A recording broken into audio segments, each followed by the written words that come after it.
अंध भक्तों के जैसे देशभक्त सरकार में सबूत जमा नहीं हो पाते, चार्जशीट दायर नहीं हो पाती।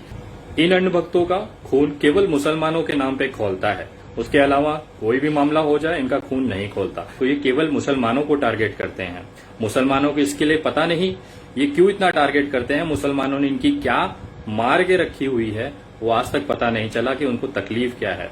और सबसे बड़ा, इस पूरे विश्व के अंदर, पूरे ब्रह्मांड के अंदर इस्लाम का सबसे ज्यादा प्रचार करने वाले यही हैं। इनका नाम है अंध भक्त। ये अंध भक्त ऐसे हैं, ये दिन भर में 100 पोस्ट करेंगे। उन 100 पोस्ट में से 99% जो पोस्ट होती है वो मुसलमान और इस्लाम के संबंधित होती है। एक तरह से इन्हें अपने खुद के ग्रंथों का, खुद के वेदों का, खुद के श्लोकों का इनको ज्ञान नहीं होगा, लेकिन इस्लाम का पूरा कुरान इन्होंने पढ़ रखा है।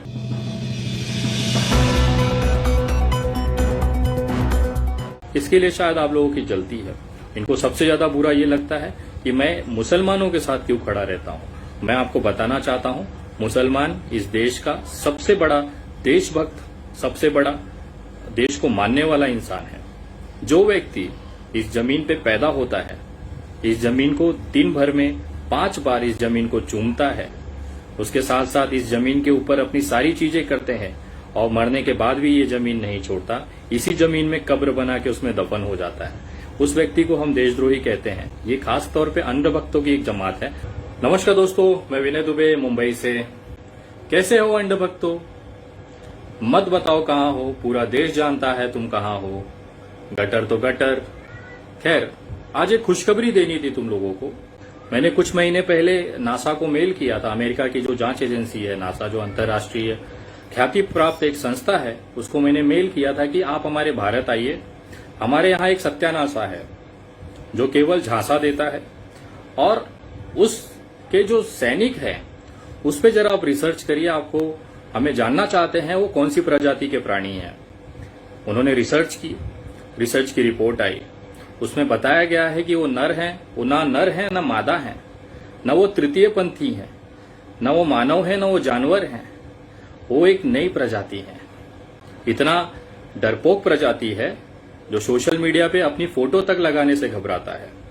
यहां तक कि अपना असली नाम लिखने में भी उनकी पैंट गीली हो जाती है, और बातें इस तरह से करते हैं जैसे पूरे देश की जिम्मेदारी इनके कंधों पर है। जब इनके पास जवाब नहीं होता तो ये उतर जाते हैं अपने माता पिता के दिए हुए संस्कारों के ऊपर। मोहल्ले भर की मेहनत के बाद जो इनको मिला है, जो इनका जन्म हुआ है, उसके बाद ये उसी रंग में आ जाते हैं। ये दूसरों की मां बहन करने में एक क्षण भी नहीं गवाते हैं। ये ऐसे प्राणी हैं जिन्हें अपने बाप का पता नहीं होता, लेकिन दूसरे के बापों के नाम और उनके लिंग में ज्यादा इंटरेस्ट रखते हैं कि उनका लिंग कैसा है, वो क्या है, इसमें उनका ज्यादा इंटरेस्ट होता है। अगर आप 90% इनके पोस्ट देखें तो ये केवल मुसलमानों को टारगेट करते हैं। मुसलमानों को इसके लिए पता नहीं ये क्यों इतना टारगेट करते हैं, मुसलमानों ने इनकी क्या मार के रखी हुई है वो आज तक पता नहीं चला कि उनको तकलीफ क्या है। और सबसे बड़ा, इस पूरे विश्व के अंदर, पूरे ब्रह्मांड के अंदर इस्लाम का सबसे ज्यादा प्रचार करने वाले यही हैं। इनका नाम है अंध भक्त। ये अंध भक्त ऐसे हैं, ये दिन भर में 100 पोस्ट करेंगे। उन 100 पोस्ट में से 99% जो पोस्ट होती है वो मुसलमान और इस्लाम के संबंधित होती है। एक तरह से इन्हें अपने खुद के ग्रंथों का, खुद के वेदों का, खुद के श्लोकों का इनको ज्ञान नहीं होगा, लेकिन इस्लाम का पूरा कुरान इन्होंने पढ़ रखा है। उसमें क्या क्या है वो सारी चीजें ये अपना ज्ञान प्रदर्शित करते रहते हैं। और उससे सबसे बड़ी बात, ये गाली खाने में पूरे विश्व में सबसे ज्यादा 1 नंबर पे आते हैं। एक्चुअली नासा ने ये कहा है कि ये जो प्रजाति है ये इनका अवतार हुआ है, ये पैदा नहीं हुए हैं।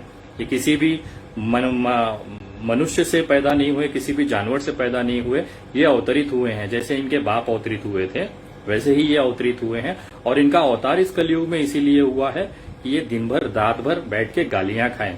इनका एक बार गाली से पेट नहीं भरता। ये एक पोस्ट पे 100 गालियां खाते हैं, फिर दूसरे के पोस्ट पे 100 गालियां खाते हैं। ऐसा दिन भर में अगर 5-6 हजार गालियां अपने माँ बाप को न खिलवाएं तब तक इनको चैन नहीं पड़ता।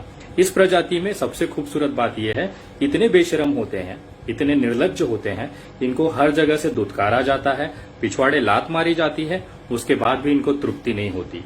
ये बार बार मुंह उठा के चले आएंगे और जिसके पोस्ट पे आएंगे उससे बोलते हैं, उनसे कहते हैं कि तू निकल यहां से।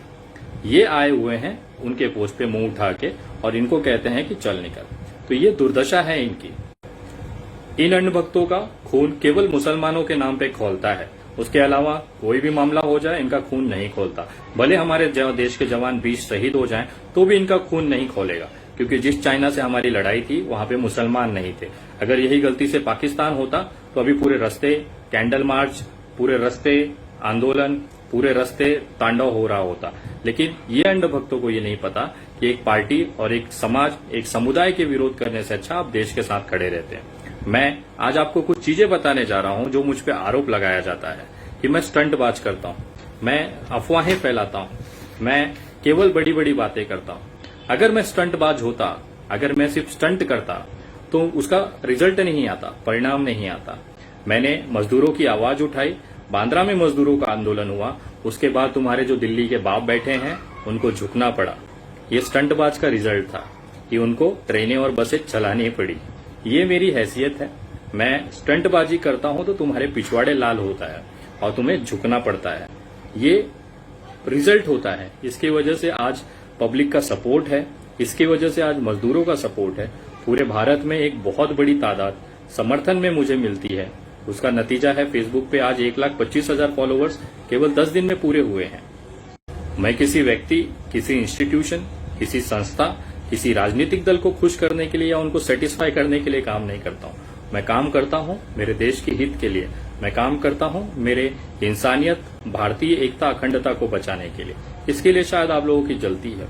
इनको सबसे ज्यादा बुरा ये लगता है कि मैं मुसलमानों के साथ क्यों खड़ा रहता हूं। मैं आपको बताना चाहता हूं, मुसलमान इस देश का सबसे बड़ा देशभक्त, सबसे बड़ा देश को मानने वाला इंसान है। जो व्यक्ति इस जमीन पे पैदा होता है, इस जमीन को दिन भर में 5 बार इस जमीन को चूमता है, उसके साथ साथ इस जमीन के ऊपर अपनी सारी चीजें करते हैं और मरने के बाद भी ये जमीन नहीं छोड़ता, इसी जमीन में कब्र बना के उसमें दफन हो जाता है, उस व्यक्ति को हम देशद्रोही कहते हैं। ये खास तौर पे अंधभक्तों की एक जमात है जो इस मुसलमानों को देशद्रोही कहती है। जो मुसलमान दिन भर में 5 बार अपनी जमीन चूमता है, अपने मरने के बाद भी ये जमीन नहीं छोड़ता, उस मुसलमान पे ये उंगली उठाते हैं और उसी जगह पे देवेंद्र सिंह जो इनका जीजा है उसको ये छोड़ देते हैं। जो आतंकवादियों के साथ पाया जाता है उसकी सरकार में, अंधभक्तों के जैसे देशभक्त सरकार में सबूत जमा नहीं हो पाते, चार्जशीट दायर नहीं हो पाती। मैं कहता हूं अगर देवेंद्र सिंह के गाड़ी में अगर जेएनयू या फिर जामिया इस्लामिया के छात्र मिले होते तो शायद उसको जमानत नहीं मिलती, लेकिन आतंकवादी मिले जो इनके चुनाव में मदद करते हैं, दंगे कराते हैं, देश पे हमला करते हैं और ये उस शहीद हुए हमारे सैनिकों के नाम पे वोटों की भीख मांगते हैं और सत्ता में आते हैं। शायद इसके लिए देवेंद्र सिंह को जमानत मिल गई। आज पूरे देश में, पूरे विश्व में भारत की छवि इतनी सत्यानाश हुई है चीन की वजह से, जो हमारी जमीन उन्होंने हड़पी है। लेकिन हमारे प्रधानमंत्री जी ने खुद आके ये कबूल किया है कि हमारा कोई विवाद ही नहीं है, हमारे कोई वहां पे जमीन हमारी किसी के कब्जे में नहीं है, चीन की तरफ से या हमारी तरफ से कोई झगड़े ही नहीं है। तो ये 20 जवान आखिर शहीद किस नाम पे हुए? देश शर्मिंदा है कि हमें ऐसे प्रधानमंत्री मिले हैं जो अपने आप को 56 इंची कहते हैं, लेकिन मुझे आज तक समझ में नहीं आया वो 56 इंच सीना था या पिछवाड़ा था। मैं आज आप सभी से कहना चाहता हूं कि आज आप लोगों को ये समझने की जरूरत है कि देश में देश को तोड़ने वाली सरकार है। सेना को बदनाम कर दिया, उनकी शहादत को खत्म कर दिया। जिन लोगों ने, जिन परिवारों ने अपने बेटे खोए हैं, उनको आज कैसा महसूस होता होगा कि हमारे देश का प्रधानमंत्री कह रहा है कि कुछ हुआ ही नहीं है। ये वही लोग हैं, एक्चुअली सत्ता जो है वो बे औलादों के हाथों में है, जिनको औलाद का फर्क, औलाद का दर्द नहीं पता होता है, वो इस तरह की भाषा इस्तेमाल करता है। अगर मोदी जी ने जो खोए हुए सैनिक है उनको अपना परिवार समझा होता तो आज युद्ध की घोषणा, या नहीं युद्ध तो कम से कम उनको एक करारा जवाब दिया जाता था। इनके अंधभक्त फेसबुक पे चिल्लाते हैं 1962 में भी चीन ने जमीन हड़पी थी, तो बेटा उस समय युद्ध लड़के हमने, वो हार हुई थी, उसके बाद वो जमीन हमारे हाथ से गई थी। उस समय युद्ध हुआ था। कम से कम इस बार बिना युद्ध हुए हमारे सेनाओं को मरने दिया और उसके बाद हमने जमीनें छोड़ दी। ये सबसे बड़ा कलंक है हमारे देश के ऊपर और ये आज तक, सही में मोदी है तो मुमकिन है, आज तक इस देश के इतिहास में ऐसा कभी नहीं हुआ था। मैं आज सभी से कहना चाहता हूं कि आप सबको ये समझने की जरूरत है कि देश का जो एक माहौल है, केवल भारतीय जनता पार्टी ने गंद मचा के रखी हुई है, गंदगी फैला के रखी हुई है। आज इस देश को बायकॉट बीजेपी की जरूरत है। भारतीय जनता पार्टी जब तक इस देश में रहेगा और तब तक इस देश का कोई विकास नहीं हो सकता है।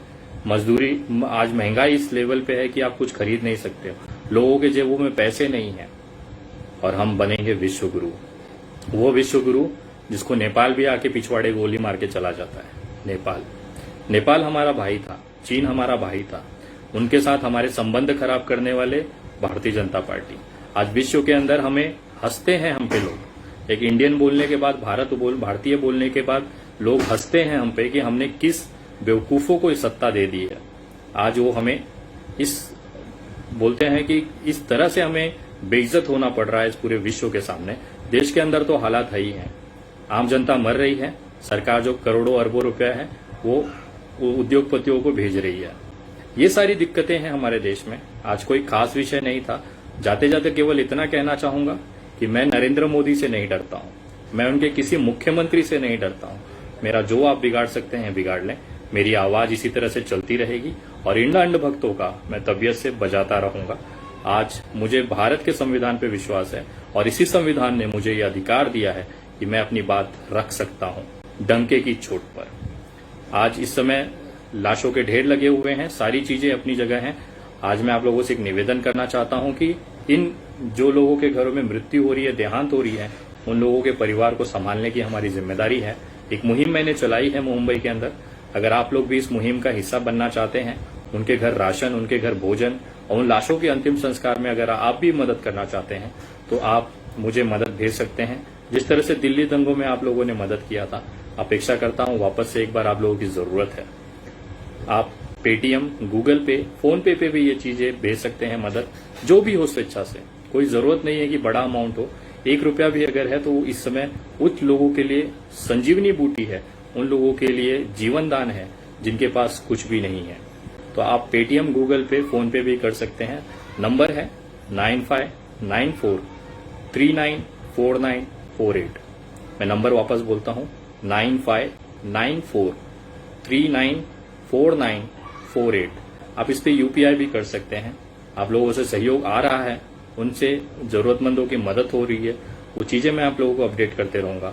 और अगर आप अभी सोशल मीडिया पे मेरे पेज से नहीं जुड़े हैं तो कृपया जुड़ें। मेरा पेज का नाम है the Vinay Dubey, Facebook page है। इस पे 1,25,000 फॉलोवर्स हैं।